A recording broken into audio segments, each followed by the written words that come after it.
टोपजवळ भीषण अपघात, विवाहिता ठार, एक गंभीर. 1.5 वर्षाचा बालक चमत्कारिकरित्या बचावला. पुणे-बेंगलोर राष्ट्रीय महामार्गावरील टोप येथील बिरदेव मंदिराजवळील वळणावर बुधवारी रात्री झालेल्या भीषण अपघातात बुवाचे वाठार तालुका हातकणंगले येथील सोनाली शुभम कांबळे वय 26 यांचा जागीच मृत्यू झाला, तर मोहसिन पिंजारी हा गंभीर जखमी झाला असून त्याच्यावर उपचार सुरू आहेत. या अपघातात सोनालीचा 1.5 वर्षांचा मुलगा सार्थक हा थोडक्यात बचावला. ही घटना रात्री सुमारे 9:30 वाजता घडली. घटनास्थळावरून मिळालेल्या माहितीनुसार सोनाली ही माहेरहून म्हणजेच टेंबलाईवाडी कोल्हापूर वास्तुशांती कार्यक्रम आटोपून बुवाचे वाठार येथे परतत होती. तिच्यासोबत 1.5 वर्षांचा मुलगा सार्थक व पतीच्या आत्यांचा मुलगा रोहन कांबळे याची पत्नी होती.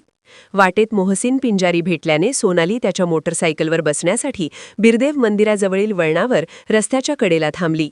त्याचवेळी पुण्याकडे जाणाऱ्या ट्रक क्रमांक MH12 QG 8213 ने मोटरसायकलला जोराची धडक दिली. धडकेत सोनालीचा जागीच मृत्यू झाला, तर मोहसिन गंभीर जखमी झाला. मात्र छोटा सार्थक हा रोहनच्या पत्नीसमवेत असल्याने चमत्कारिकरित्या बचावला. धडक दिल्यानंतर ट्रक चालक वाहनासह फरार झाला, मात्र शिरोली पोलिसांनी पाठलाग करून किणी टोलनाक्यावर त्याला ताब्यात घेतले. सोनाली व शुभम कांबळे यांचा 5 वर्षांपूर्वी विवाह झाला होता. शुभम हा पेठवडगाव येथील कापड दुकानात काम करतो.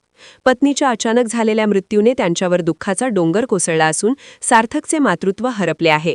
या अपघाताची नोंद शिरोली पोलिसात रात्री उशिरा करण्यात आली. चॅनेलला सबस्क्राइब करा आणि